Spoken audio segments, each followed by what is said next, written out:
जिकडे बघावं तिकडे प्रत्येक माणूस दुःखी आहे।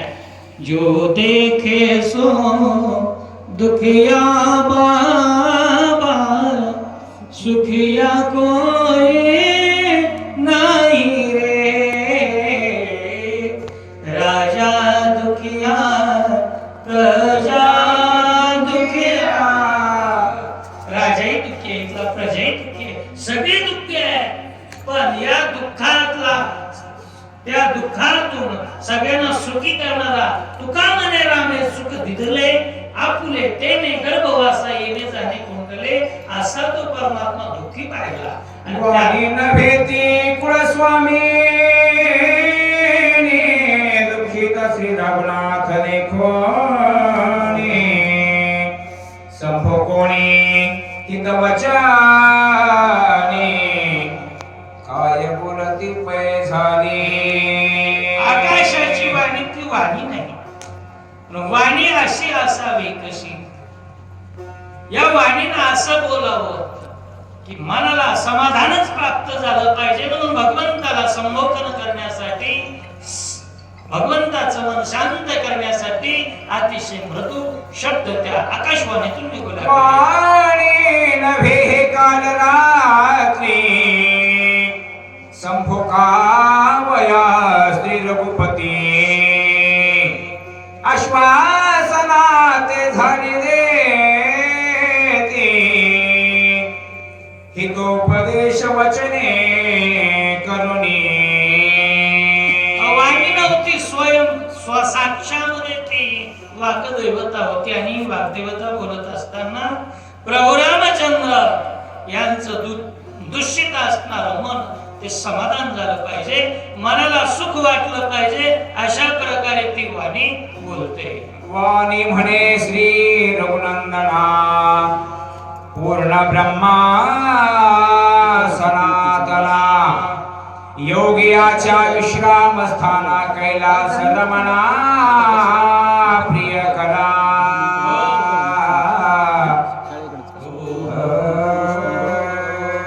या वाणीनं आकाशाच्या वाणीमधून भगवंताचं वर्णन चाललेलं आहे। वाणी म्हणू लागली तुम्ही कोण आहात?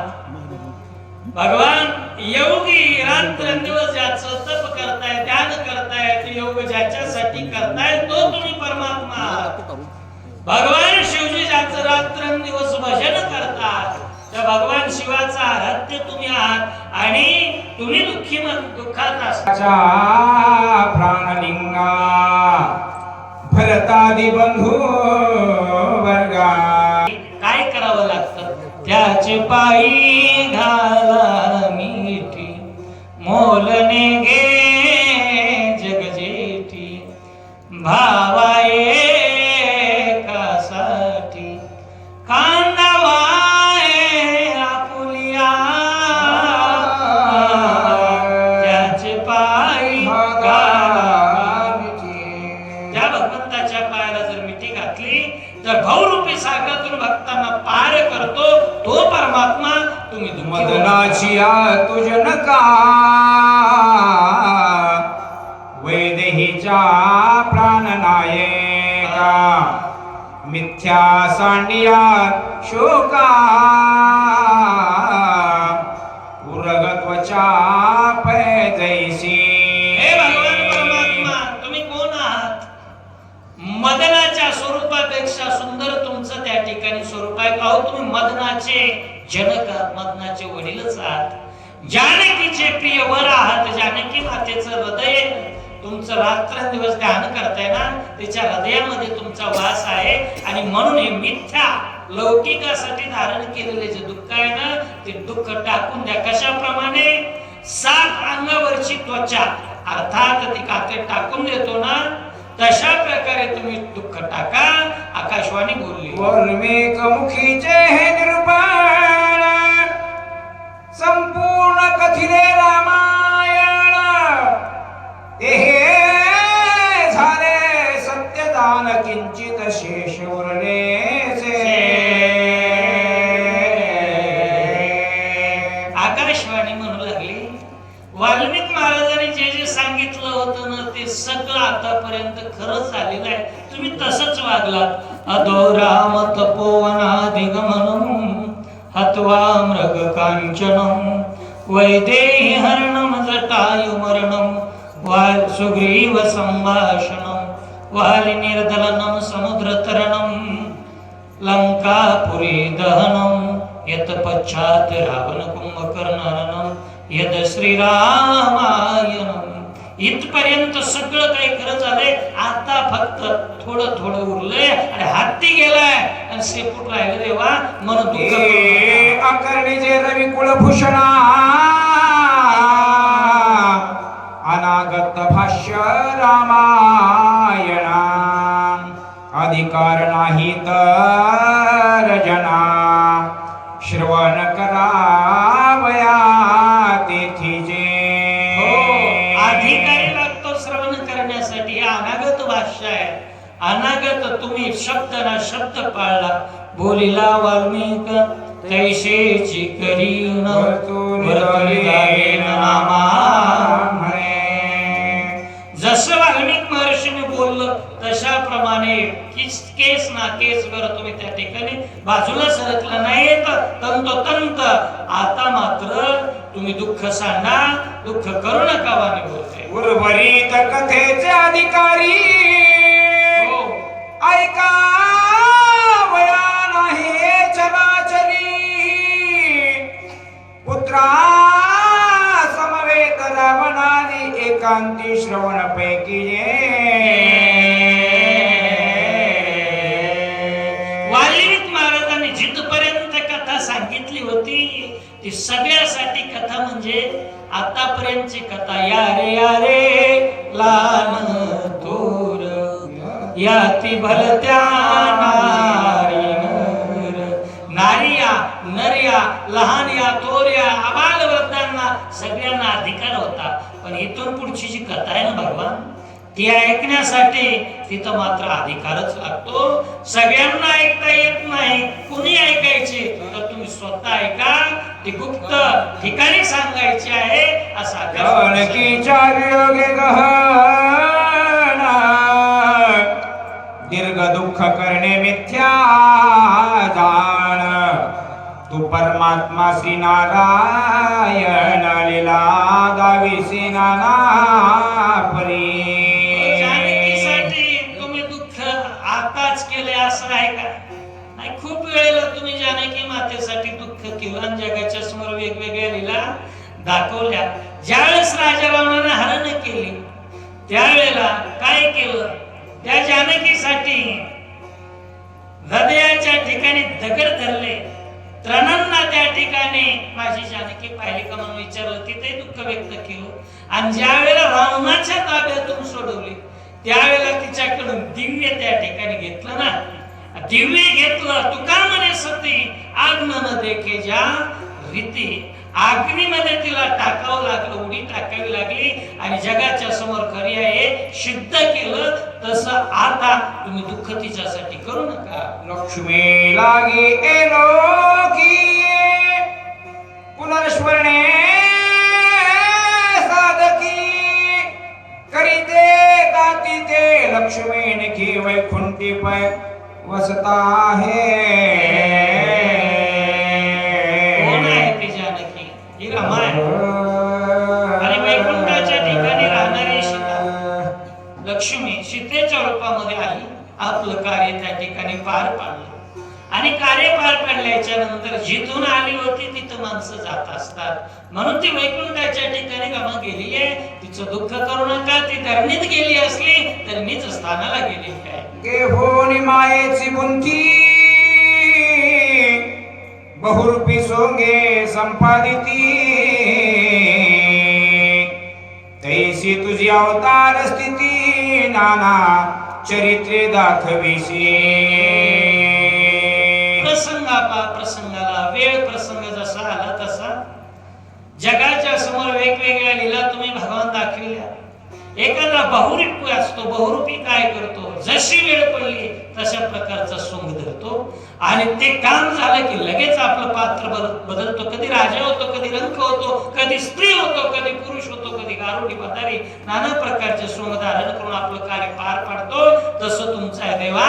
आता तुमची ही लीला बंद करा. शिभारिया हरिली रावणे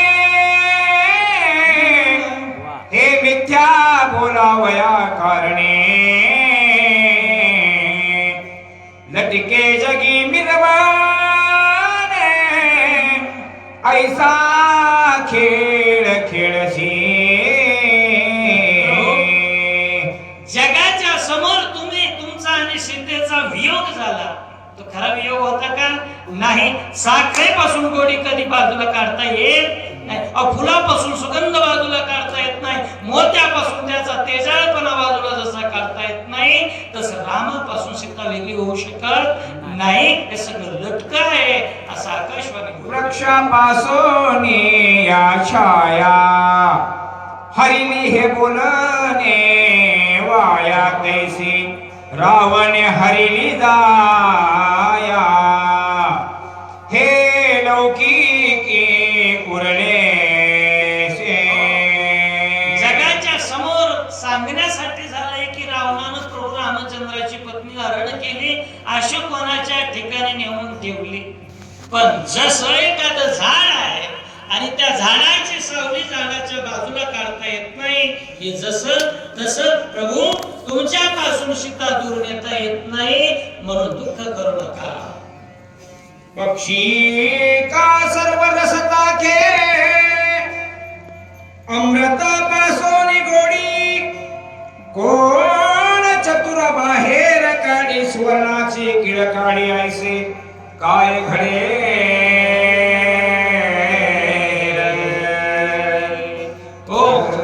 सोनं सोनं आणि सोनं त्या ठिकाणी चकाकणारं सोनं आहे. त्या सोन्याची तेज दीप्ती असणारी ती जशी वेगळी काढता येत नाही. सोनं आणि ते तेजस्वीपणा एकत्र राहतो.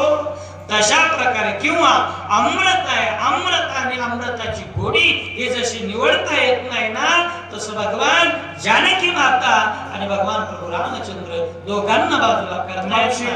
सर्व रस चाखे अग्नि भक्षिता मरण ठाके उन्माद झालेले जम्मुके शिहा काय जिंकलेन. जग म्हणत असेल की सीता रावणानं नेली नाही, हे खोट आहे सगळं. माशी माशी सगळं त्या ठिकाणी रस चाकते.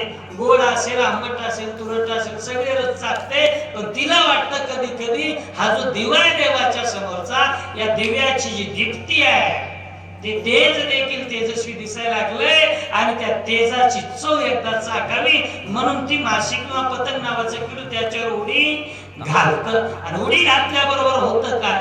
पतंगा दिप्यालिंगण ते त्यासियाचो कमरण ते बी विषयाचरण आत्मघाता. हे जसं माशीच होतं ना, तसं त्या राजा रावणाचं झालं. राजा रावणानं सीता रूपी रसावर उडी आणली आणि देहाला मोकला. मक्षिका सर्व रस चाखे अग्नि भक्षिता मरण ठाके उन्माद झालेले जम्बुके सिंहा काय जिंकले. माशीला काही कळतच नाही. कधी कधी माशी काय करते नाव करायला सांगतात. माशी आपण या ते गिळावी पुढीला वांती शिमवी एक आटवी आचरण जे. माशीच्या जातीच्या माणसाचं वर्णन करताना सांगतात, माशी स्वतःच भलं कधीच करत नाही महाराज. माशी काय करते? एखाद्या पदार्थात उडी आणते. उडी घातली की त्याच्यातच मरून जाते आणि तिचा तर देह गमावतेच. आणि ज्याच्या पोटात गेली त्याला वांत्या सुरू होतात. म्हणजे तिचाही फायदा नाही, जगाचाही फायदा नाही. तसं राजा रावणाचं झालं. दुसरं उदाहरण दिलं, कोल्हा आणि सिंह. या दोघांचं वर्णन करत असताना सांगितलं, कोल्याची कोल्हे कुई केव्हापर्यंत? जो तोवरी रे तोवरी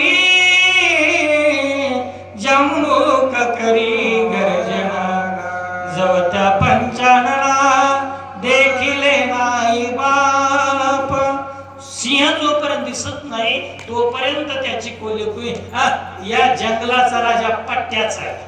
माझ्याशिवाय जंगलात पाणी हालत नाही. पण सिंह बघितला की रिवर्स गिअर टाकते आणि पळून जाते. हे जसं तसं राजा रावण त्रिलोक्याचा धनी, पण तुमच्या समोर तो काही नाही. आकाशवाणी ऐसी लंकेशे तुझी भार्या हरिणी मिथ्या रघुराया आपुले पूर्णत्व शोधोण्या निज स्थिती राहे उगा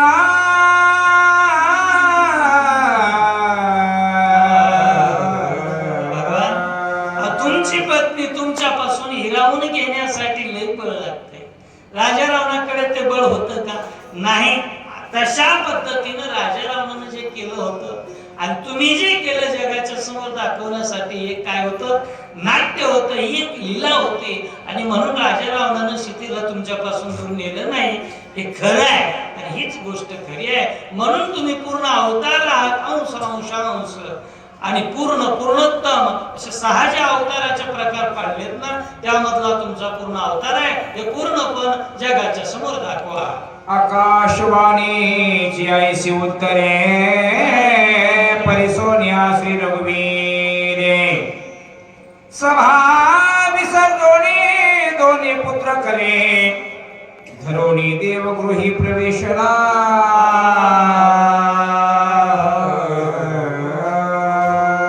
काय केलं? आकाशवाणीनं सांगितलं आणि आकाशवाणीची गोष्ट सत्य आहे. भगवान कुठं बसले होते त्यावेळेला? सहज सिंहासनी राजा रघुवीर सोमभावे तया पूजा उपचार सहजांची आरती वाट्याचा गजर माधवदास स्वामी आठवना विसर. राजसिंहासनावर बसलेले भगवान परमात्मा दोन्ही मुलाला एका हातामध्ये कुश धरला आणि भगवान तिथून उठलेले आहेत. सद्गुरु वसिष्ठा समवेत देवगृही प्रवेशला रघुनाथ एका जनार्दना विनिमित सावचित्त परिसावे. दोन्ही मुलं आपल्या हातामध्ये धरले. सद्गुरु वसिष्ठांच्या समवेत भगवान परमात्मा देवराच्या ठिकाणी एकांताच्या ठिकाणी आणि या अध्यायाला त्या ठिकाणी समाप्ती करत असताना जनार्दन माऊली एकनाथ बाबाचं स्मरण करून गावबा काका या ठिकाणी पूर्ण विराम करतायत. पुंडलिक वरदारी विठ्ठल. स्वस्ति श्री भारत रामायणे